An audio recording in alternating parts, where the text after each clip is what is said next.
Namaskar. Welcome to the 15th episode of Satya Samvad. India is home to a diverse array of tribal communities, each with its own distinct language, customs, and traditions contributing to the rich cultural tapestry of the nation. These indigenous tribes have inhabited India's forests, hills, and plains for centuries, maintaining a harmonious relationship with nature and embodying a unique way of life. With a deep-rooted connection to their ancestral lands, tribal societies often exhibit close-knit communal structures and practices that have evolved over generations. The tribes of India possess an invaluable repository of traditional knowledge, encompassing everything from herbal medicine and sustainable farming practices to intricate craftsmanship and artistry. Despite modern advancements, preserving the traditions and well-being of India's tribes remains crucial for maintaining cultural diversity and ensuring the equitable development of the nation. There are some unique indigenous tribal cultural dimensions in India that are not found anywhere else in the world. The Kattunayakan tribe in the Nilgiri hills of southern India has a unique tradition of honey hunting. They follow ancient rock paintings that depict honey collection methods, utilizing a remarkable symbiotic relationship with local bees to gather honey. The Mishing tribe of Assam practices a unique form of pottery known as Ali Ai Ligang.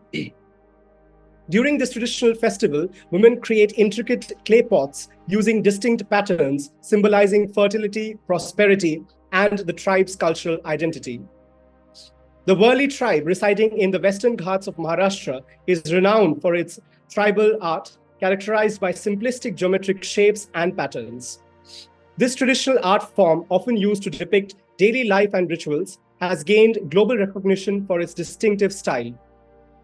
As environmental activist and ecofeminist Dr. Vandana Shiva once said, "The heartbeat of our land is echoed in the rhythms of the Adivasi cultures, enriching our diversity and teaching us the value of unity." In recent years, there have been various developments relating to Bharat's indigenous communities. Spiritual, social, cultural, and political identities are some important dimensions that have given us food for thought. For instance, over 50 lakh tribal individuals identified their religion as Sarna Dharma in the 2011 census, despite the absence of a designated code. The Sarna Dharma is embraced by its followers as a distinctive religious group, primarily composed of nature worshippers. The core principles of the Sarna Dharma revolve around Jal, which is water, the jungle, and Zameen, which is land, with adherents offering prayers to trees and hills while emphasizing the preservation of forested areas. Unlike traditional practices, Sarna Dharma believers do not engage in idol worship and do not adhere to concepts such as the Varna system or notions of heaven and hell. The majority of Sarna Dharma followers are concentrated in tribal belt states like Odisha, Jharkhand, Bihar, West Bengal, and Assam. The discussion on the indigenous Bharatiya frameworks when it comes to faith and social dynamics remains a major point of interest for anthropologists and sociologists the world over.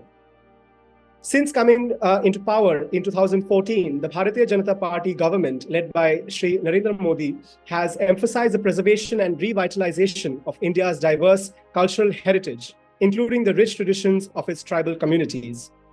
Through various initiatives and policies, the government has aimed to foster a cultural resurgence that recognizes the importance of tribal identity, traditions, and customs. One of the premier initiatives to celebrate and showcase Bharat's tribal heritage is the Adi Mahotsav, started in 2017 by the Union Ministry of Tribal Affairs and the Tribal Cooperative Marketing Development Federation of India, the TriFed. It gives indigenous communities the opportunity to showcase tribal products and help artisans connect with the mainstream population in the National Tribal Crafts Expo. In 2023, more than 1,000 tribal artisans and artists from 28 states and union territories participated in the festival. The Modi government introduced the Dhan Yojana as well, which focuses on enhancing tribal livelihoods through the value addition to forest produce. This policy empowers tribal communities by providing them with training, technology, and market access to develop and market their traditional products, thereby preserving their cultural practices. The government has actively implemented the Panchayats extensions to Scheduled Areas Act, the PESA, allowing tribal communities greater control over local governance and natural resources. This policy safeguards their cultural heritage by recognizing their authority over land, resources, and decision-making processes. This government also elected to the seat of the President of India, Srimati Draupadi Murmu, who belongs to the Adivasi Santal community, in a move that truly showed that we are on a path towards decolonization and embracing our indigenous heritage and roots with sincerity and integrity at the highest levels. Food is an essential facet of cultural heritage. The union government has laid emphasis on the importance of millets in the tribal areas of the country. Millets are often called Shri Anna, which means the honored grain or the mother of all grains. With interventions such as the formation of farmer produce organizations, establishment of centers of excellence and seed hubs for Shri Anna, supported under the National Food Security Mission, the tribes like the Korku in Maharashtra have slowly started to move back towards their traditional food practices. Tribal millets like Kodo, which is Paspalum scrobibactylum, Kutki, which is little millet, and Sava, which is the Indian barnyard millet, are seeing the light of day in a big way again. You may ask how food can be a part of cultural heritage of people beyond and besides what we just spoke about previously. Well, food habits are a basic part of culture that also serve as a point of emotional association, on a channel of bonding or discrimination, while having symbolic references within the context of the culture itself. Millets have been identified as foxtail millet, which is Priyangav. Barnyard millet have been identified as Anav, and black finger millet as the traditional millet called Shamak in some of the oldest Yajurveda writings from India. The Yimchungar Nagas of Nagaland celebrate the Metumnio festival in August after harvesting millet crops. People in Vishakhapatnam's tribal communities celebrate the Mandukya festival in June and July of every year, where bullocks are fed ragi-based food items. After observing Deep Utsav, which is Diwali, or on the sacred day of Nagula Chavithi, it is customary to have ragi pancakes or other recipes. Madiya or ragi, along with turmeric, is still smeared on the bride and the groom's body during wedding rites in Madhya Pradesh. In tribal societies, millet seeds are believed to provide protection against evil spirits. To ensure successful hunting and a plentiful harvest, the Pahari Korwa tribe of Chhattisgarh hang millet stalks in their courtyards. Post-independence, the documentation of tribal practices in Bharat faced challenges stemming from a lack of dedicated efforts, resulting in the loss of invaluable cultural knowledge as traditional practices faded away undocumented. Historical biases and a focus on mainstream narratives often marginalize tribal communities, leading to inadequate representation and documentation of their unique cultural practices, languages, and rituals. The absence of standardized methodologies and insufficient collaborations between academic researchers and tribal communities hindered comprehensive documentation, limiting the preservation and understanding of India's diverse tribal heritage. What we often forget when observing and documenting tribal cultural practices is that more often than not, it is us who have to learn a lot from them, as put forth by Jaipal Singh Munda, a member of the Constituent Assembly, in the context of democracy as a socio-cultural and political thought. He said, and I quote, "You can't teach democracy to tribals. You need to learn democratic values from them. They are the most democratic community on earth," unquote. The Modi government initiated a comprehensive documentation effort to record endangered tribal cultural practices, languages, and rituals. This policy aims to create a repository of knowledge that can be preserved, studied, and shared to prevent the loss of valuable traditions. The comprehensive documentation effort initiated by the Modi government involves the ethnographic research teams collaborating with tribal communities to meticulously record and document endangered cultural practices, encompassing rituals, ceremonies, linguistic nuances, and traditional ecological knowledge. This initiative employs modern technology such as audiovisual recording, digital archiving, and geospatial mapping to create an accessible and comprehensive repository, ensuring the preservation of endangered tribal cultural practices for academic study, community reference, and future revival efforts as well. There is still ongoing debate and discussion on whether utilizing remote sensing technologies such as drones and satellite imagery for non-intrusive documentation of tribal culture in India is a possible approach, given international examples such as from Guyana, where members of the Bapichan tribe use parrot bebop quadcopters for documenting preservation of important cultural and sacred sites for monitoring land use patterns. The documentation effort by the Modi government also encompasses partnerships with anthropologists, linguists, and cultural experts who work alongside tribal members to ensure accurate representation and culturally sensitive portrayal, safeguarding the integrity of the recorded practices while fostering a deeper understanding of tribal heritage. This work has also been facilitated by the double engine model with state governments in BJP-run states, such as in Goa, where the Tribal Research Institute was registered under the Societies Registration Act of 1860 in January of 2023 for better documentation and showcasing of tribal culture in Goa. Under the aegis of the BJP government's Tribal Cultural Heritage Revival Program, a targeted funding framework was established, channeling resources directly to tribal communities for the documentation, preservation, and revitalization of endangered cultural traditions. Through this mechanism, tribal groups are invited to submit comprehensive project proposals outlining specific cultural practices targeted for revival, proposed methodologies, and anticipated outcomes, thus ensuring a focused and strategic approach.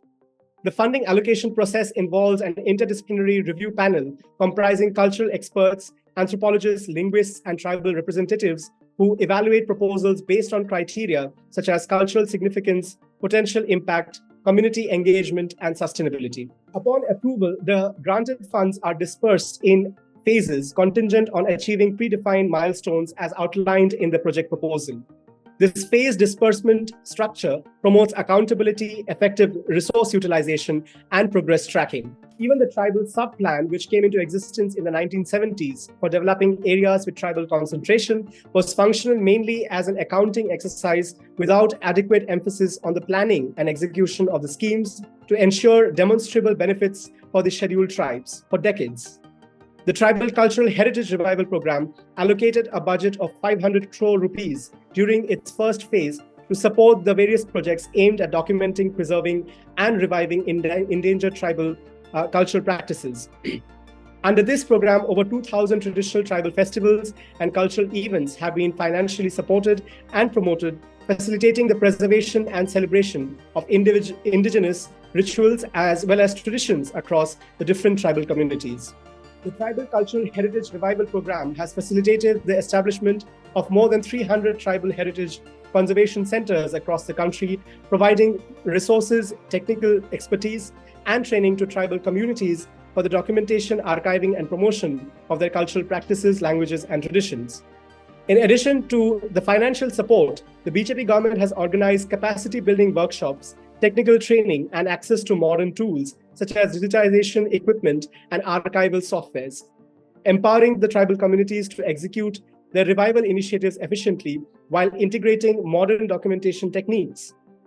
On the occasion of the Tiranga Utsav on the 2nd of August in 2022, Union Minister for Home Affairs, Shri Amit Shah, released a pictorial book in the memory of revolutionary tribal fighters of the Indian independence movement in partnership with Amar Chitrakatha. The Modi government has facilitated cultural exchange programs and workshops that bring together different tribal communities to share and learn from each other's endangered cultural practices. These interactions contribute to the revitalization and cross-pollination of tribal customs. The Union government facilitated a series of cultural exchange workshops engaging tribal artists and artisans from various regions, allowing them to share and exchange their unique cultural practices, craftsmanship, and traditional knowledge. This was beautifully encapsulated in the words of Indian playwright Mahesh Ekunchwar, when he said, and I quote, "Adivasi heritage is a tapestry woven with threads of resilience, wisdom, and cultural diversity that enrich the fabric of our nation," unquote. It has also promoted the work of the Nehru Yuva Kendra Sangathan that organizes the Tribal Youth Exchange Program for the development of tribal youth with the support of the Ministry of Home Affairs, Government of India. The aim of this program is to provide an opportunity to the tribal youth of 30 selected districts of 7 states to visit various places within the country to understand the cultural ethos, language, and lifestyles of the people. One key aim of the initiative is to sensitize the tribal youth about their rich traditional and cultural heritage and enable them to preserve it for the future generations.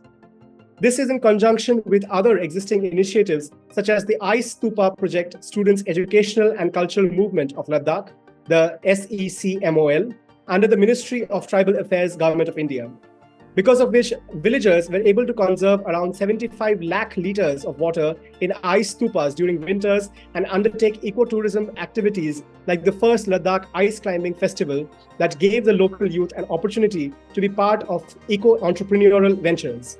The Going Online as Leaders, the GOAL program, a collaborative effort between Facebook and the Ministry of Tribal Affairs, was inaugurated on May the 15th, 2020, with the ambitious goal of digitally empowering 5,000 youth from tribal communities in India.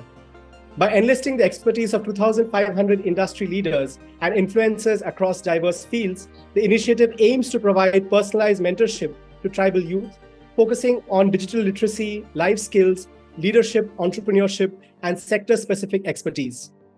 The comprehensive 9-month program encompasses mentorship, skill building, and practical experience through a 2-month internship, fostering holistic development among tribal mentees. There is also governmental emphasis on intergenerational knowledge transfer within the tribal communities, with encouragement given to elders to actively teach members about endangered practices, ensuring that there is continuity and relevance thereof. The Modi government has displayed a strong commitment to conservation and promotion of tribal languages through a series of targeted initiatives. As part of the Eklavya Model Residential Schools program, launched in 2018, over 460 languages of the tribal communities are being preserved and taught, ensuring that indigenous linguistic diversity thrives within the formal education system. Furthermore, the Tribal Language Development Program, introduced in 2016, focuses on documenting and revitalizing endangered tribal languages. Through this program, a substantial corpus of tribal language resources, including grammatical structures, dictionaries, and literature, has been compiled. Notably, the government's Bhasha Sangam initiative has celebrated linguistic diversity by featuring over 100 tribal languages on digital platforms, fostering greater recognition and appreciation of tribal linguistic heritage. By embracing the digital technology, the Modi government has also launched the Tribes India e-marketplace, facilitating the online promotion and sale of tribal literature, art, and craft, including works reflecting the linguistic nuances of the tribal communities. These comprehensive efforts underscore the government's dedication to preserving and nurturing the linguistic identities of India's tribal populations. According to the NEP 2020 report, approximately 220 languages have been lost over the previous 50 years. In addition, 197 Indian languages have been listed as endangered by UNESCO. Even certain official languages included in the Indian Constitution's 8th schedule face significant challenges. A facile bureaucratic procedure sometimes serves as a vehicle for the extermination of a language or dialect. The Criminal Tribes Act was enacted by the British Indian government in 1871 and only repealed in 1952. This act stigmatized and forced some populations, usually nomadic, to hide their cultural heritage and suppress their languages. Following the 1971 census, the Indian government declared that any indigenous language spoken by less than 10,000 people will be removed from the list of country's official tongues. The dialects which have been considered endangered include 7 from Manipur, which are Langrong, Aka, Koiren, Aimol, Lamgang, Tarau, and Purum, 3 from Odisha, Manda, Parji, and Pengo, 2 from Assam, Tainora and Tairong, 2 from Karnataka, which are Koraga and Kuruba, 2 from Arunachal Pradesh, Mra and Na, 2 from Andhra Pradesh, Gadaba and Naiki, 1 from Uttarakhand, Bangani, 1 from Maharashtra, Nihali, 1 from Jharkhand, Birhor, 1 from Meghalaya, Ruga, 1 from West Bengal, Toto, 2 from Tamil Nadu, Kota and Toda, and 4 from Himachal Pradesh, Bagati, Handuri, Pangvali, and Sirmaudi. Languages such as Ghalu, Helgo, Adhuni, Dhichi, and Katagi have gone extinct. The Union government, under the leadership of Minister of Education Dharmendra Pradhan, has initiated a scheme for the protection and preservation of endangered languages of India in December 2021. and been working with the Mysuru-based Central Institute of Indian Languages on the protection, preservation, and documentation of all Indian languages. The Union government has sanctioned over 864 lakh rupees to various universities, institutes, and academies for research on tribal medicinal practices as well. There are various kinds of healing traditions that are of relevance even today, and more so as we see greater kinds and varieties of physiological ailments. The government has revealed that over 312 lakh rupees have been allocated to the Patanjali Research Institute in Haridwar. The Central Council for Research in Ayurvedic Sciences, operating under the Ayush Ministry, has undertaken a commendable tribal healthcare research program aimed at documenting and preserving the wealth of folk medicines and traditional practices present across diverse regions of India. Implemented through 16 peripheral institutes across the country, Tribal Healthcare Research Program not only collects valuable information, but also extends healthcare services to tribal populations. Collaborative efforts with institutes like Itanagar, such as in Itanagar in Arunachal Pradesh and Bengaluru in Karnataka, involve comprehensive medico-ethno-botanical surveys, meticulously cataloging these medicinal flora and indigenous practices. The National Medicinal Plants Board, under its scheme, has similarly sponsored ethno-botanical research projects in states like Assam, Karnataka, and Uttar Pradesh, delving into the medicinal usage of local flora by the tribal communities. The National Medicinal Plants Board's creation of an accessible database detailing the therapeutic attributes and habitats of over 7,000 medicinal plant species stands as a significant resource for preserving and sharing the traditional knowledge. Collaborating with CSIR, the Ministry of Ayush established the Traditional Knowledge Digital Library, a comprehensive repository of codified texts translated into multiple languages, serving as a preventive measure against the misappropriation of India's traditional medicinal wisdom. Furthering these efforts, the establishment of the Northeastern Institute of Folk Medicine in Arunachal Pradesh aims to safeguard and promote the rich tapestry of folk medicine practices unique to the northeastern region of India. These endeavors collectively reflect a profound commitment by the Indian government to uphold and propagate traditional healing practices while ensuring their rightful recognition and protection. The Union Cabinet, chaired by Prime Minister Narendra Modi, recently approved the establishment of the National Institute for Sova Rigpa in Leh as an autonomous organization under the Ministry of Ayush in November 2019.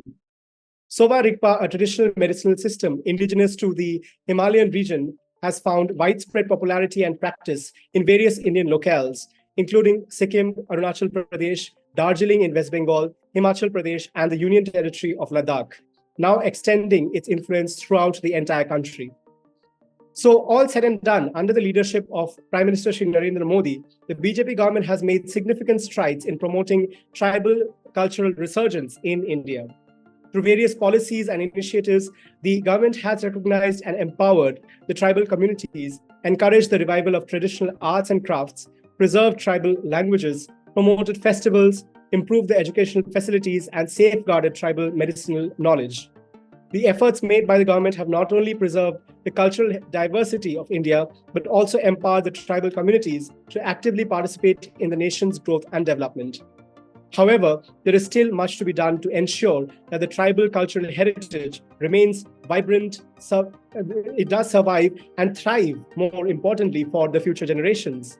It is imperative for the government and society as a whole to continue supporting and preserving the unique cultural identity of India's tribal communities.